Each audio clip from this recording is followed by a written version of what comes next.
Today, on how it's made. CO2 cartridges. Propellants that work well under pressure. Pretzels. A twisted tail. Scissor lifts. Taking workers to new heights. And skating rinks. How they put the ice in ice time. Sports like paintball help you blow off a little steam, and it's a pressure release in more ways than one. The force of CO2 being released from cartridges propels the ammunition towards its target. The cartridges are also used for things like inflating bike tires and life preservers, as they target new uses for these pressure-filled devices. A CO2 cartridge packs a lot of punch into a little package. This one can propel dozens of shots. To make one, they unroll some steel and straighten it out. Then a punch press descends with 110 tons of force, cutting the steel into discs. Simultaneously, a machine moves up from below to shape the discs into cups. The cups move down a vibrating lane. They're delivered to a series of cylindrical punches, each one with a smaller diameter than the last. Each successive punch lengthens and narrows the cups as nozzles flush them with lubricant. The process is called redrawing, and at the end of it, the cups look more like test tubes.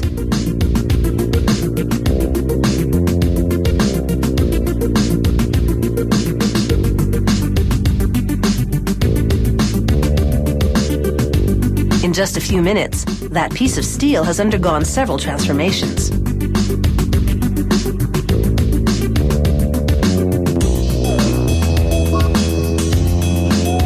To continue shaping the tubes, they heat the ends by dropping them through an induction coil. Intense magnetic fields excite the molecules in the metal, causing it to heat up sharply. This machine is called a necker. As it revolves, it delivers the tubes to a series of dies that pinch their ends. With each pinch, the ends get progressively smaller. This creates necks in the tubes.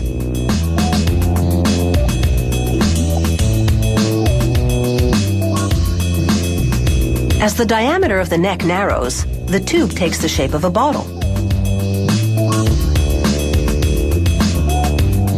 Now each cartridge goes on a lathe.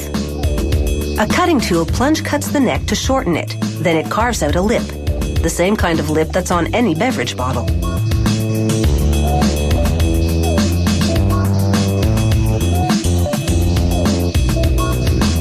The cartridges now head through a washing station where soap and water get rid of the oily lubricant.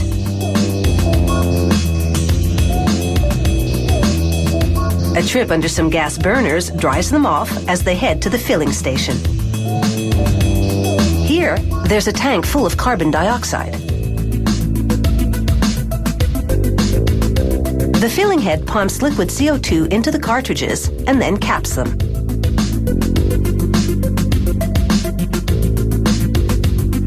Inside these cartridges, the gaseous form of CO2 is under great pressure. Releasing even just a little through a gun will be enough to propel things like BBs, pellets, and paintballs. They do spot checks to make sure the cartridges are tightly sealed.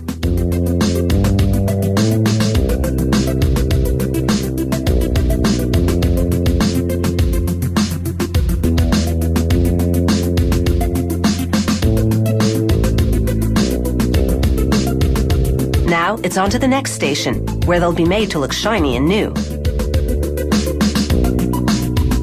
The cartridges are inside this revolving drum, which delivers an electrical charge, attracting zinc from the tank to plate the cartridges.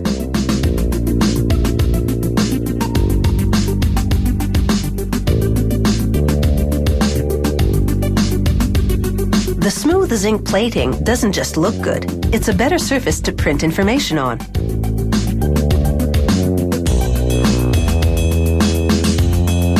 At this rotary silk screening station, the brand name and cautionary information are printed onto the sides of the cartridges.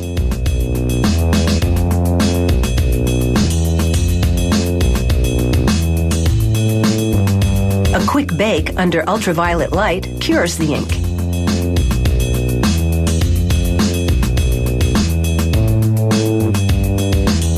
And these CO2 cartridges are now ready to demonstrate the power of compression.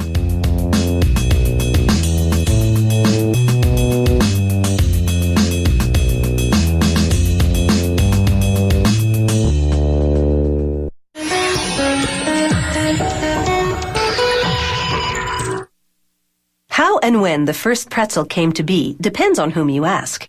One story tells of a monk baking rewards for children who were pious. Today's bakeries still fold the dough to resemble arms crossed in prayer, but they do it much faster, granting tasty wishes to a lot more snackers.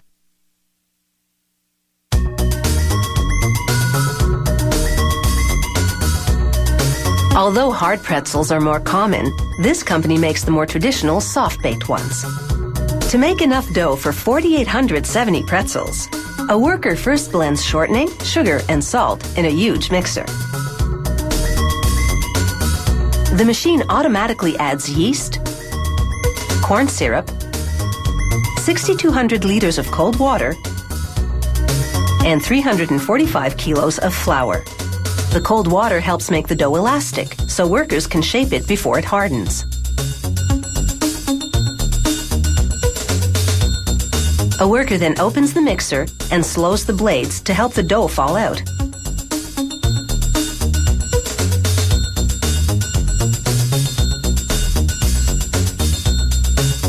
He splits the batch on a table, then creates chunks that go into a tank called a hopper.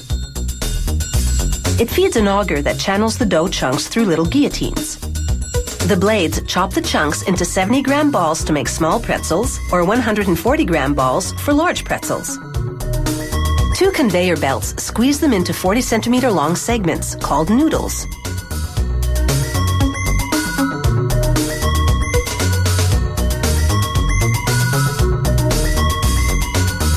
Another machine now grabs the ends of each noodle and twists them over each other to create the pretzel's 3 signature holes.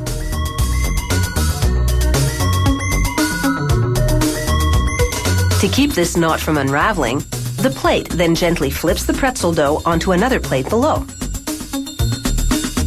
That plate carefully flips the doughy creations onto a 36-meter long conveyor belt.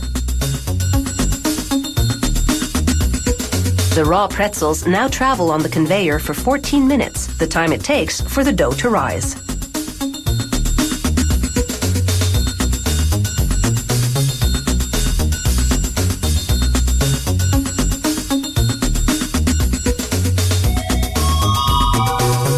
Next, they move through showers of liquid sodium hydroxide heated to 82 degrees Celsius.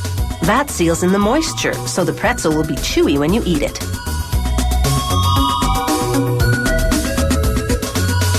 They go into an oven that's about the length of a city bus.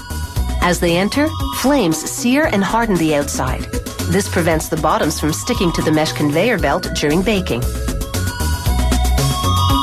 After about 3.5 minutes at 293 degrees Celsius, the pretzels are piping hot and golden brown.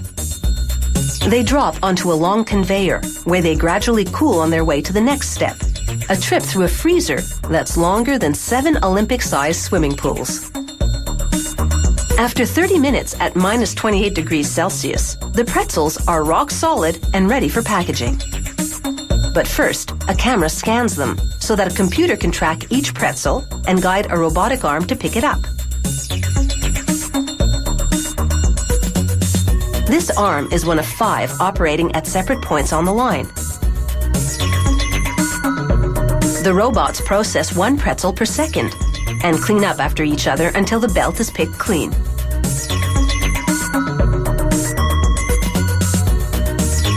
The pretzels then fall through a sliding gate, landing on a conveyor that whisks them off to the next step.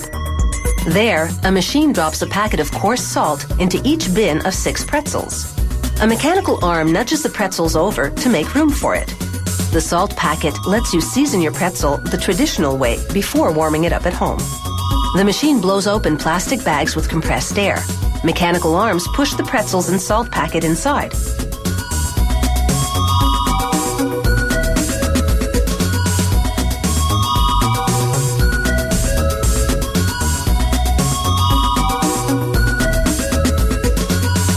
A robot arm then places each bag into a cardboard box.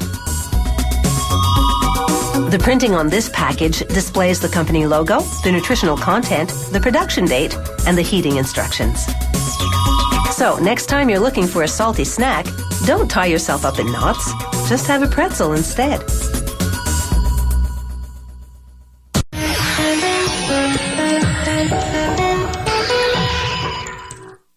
A scissor lift is a mobile work platform that rises.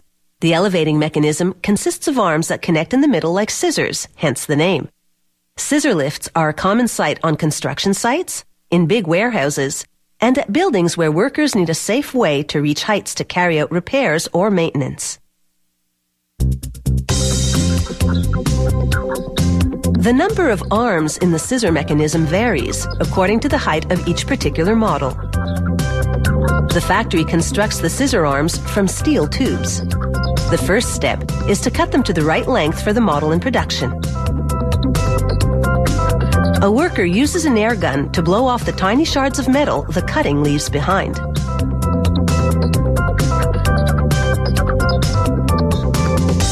The arms go into a press that punches a hole for a hollow steel cylinder called a boss. The boss is the housing for a pin that will connect one arm to the other, yet still allow them to pivot like a pair of scissors. Workers now use a magnetic crane to move the arm to the welding area. They insert the boss into the hole, then tack it in place. This piece will go on the end of each scissor arm, but first, they weld on another boss.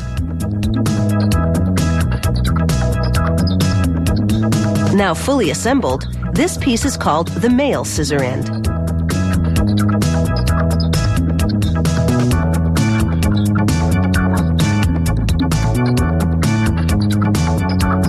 They tack it to one end of the scissor arm and tack a female scissor end to the arm's other end.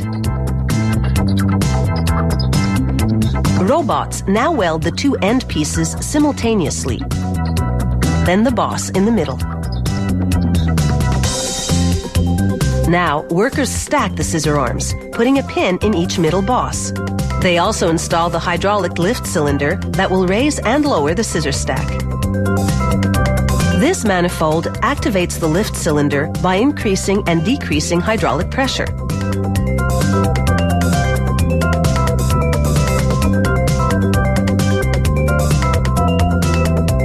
Workers fasten the connected scissor ends to each other by driving a pin through the boss. They secure it with a locking mechanism called a cotter pin.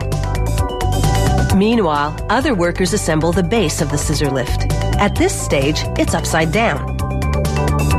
At the rear, workers bolt in a hydraulic wheel motor. Hydraulic pressure turns the motor, enabling the operator to move the scissor lift forward or backward. They slide a wheel onto the hub and bolt it securely.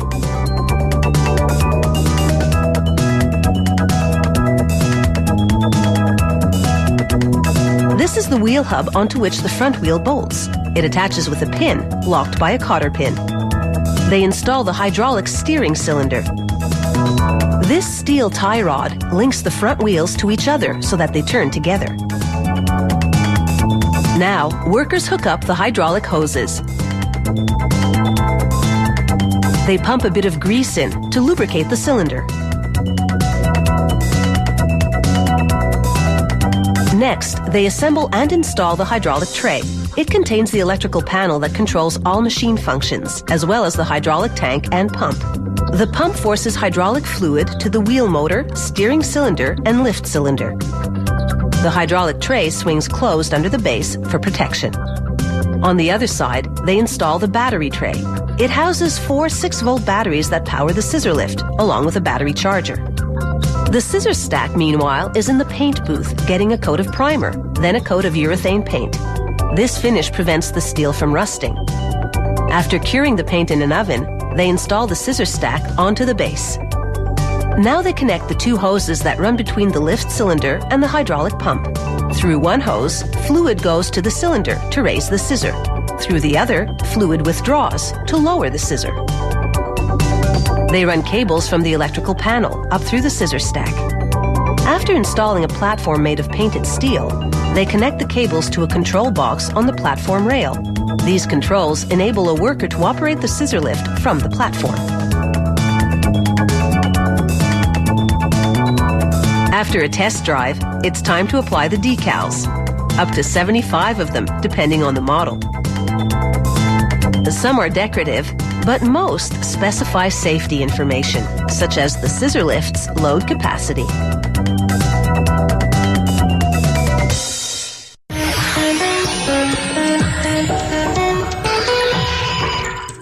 For the NHL, a regulation skating rink is 61 meters long by 26 meters wide. The rink is basic construction, but making the ice is an art. You have to get the thickness just right. If the ice is too thick, it'll tax the refrigeration system and soften on top. But if the ice is too thin, skate blades will cut right through it. The rink floor is a concrete slab. Covering it with ice begins in the arena's refrigeration room. There, a powerful compressor pumps refrigeration fluid, usually methanol or saline, through pipes running underneath the rink's floor. The concrete chills to between minus 7.7 and minus 9 degrees Celsius, the temperature range required for water to freeze on concrete.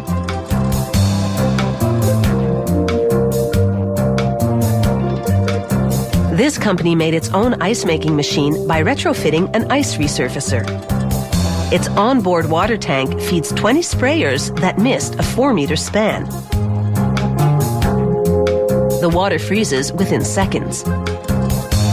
To make a quality ice surface, you have to build up the ice in layers, each about 2 millimeters thick. Driving in the standard outside to inside oval pattern, each layer takes just 8 minutes. With 2 layers down, they paint the ice white. You'd think it would be simpler to just paint directly on the concrete, but the paint would chip off when they remove the ice at the end of the season. They'd have to scrape and clean the slab before repainting it. A messy, expensive job. So instead, the ice maker mixes water and powdered paint in the onboard tank and sprays 3 layers onto the ice. This paint doesn't dry. Just like the water the machine sprayed before, it freezes into white ice.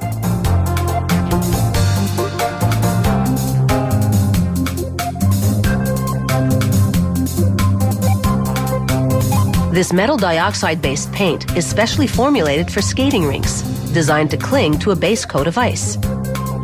And unlike concrete paint, it's non-toxic and biodegradable. So at the end of the season, the arena can melt the ice and let the water drain without contaminating the environment.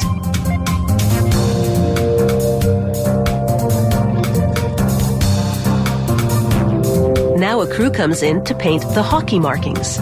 Workers lay down string to mark the borders of the red line, the blue lines, and the goal lines.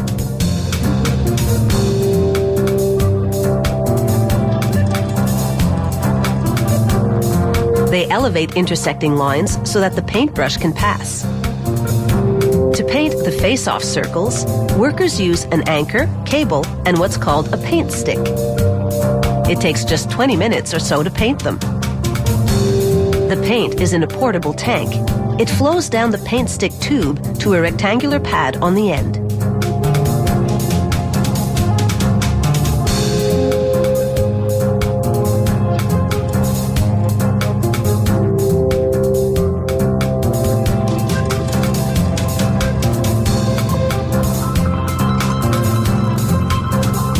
Now the goal crease at each net. First, they trace a template. Then fill it in with a shade of blue you see in swimming pools. They use the same technique to paint the 8 red face-off spots. Back to the blue line. First, they spray water to freeze the strings in place. Then, using a brush on the same type of paint stick they used for the circles, they fill in the 30-centimeter wide space between the strings. Now for the home team's logo at center ice. After dabbing a mop in blue chalk, they run it over a computer-generated paper stencil of the logo. This transfers the design outline to the ice. They spray water on the chalk lines to freeze them in place, then paint the logo.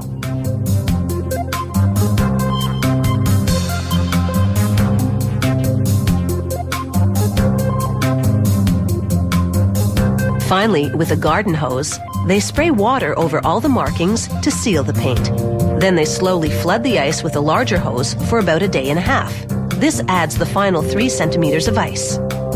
The now skatable ice surface is about 4 centimeters thick, containing some 50,000 liters of water, about 300 bathtubs full.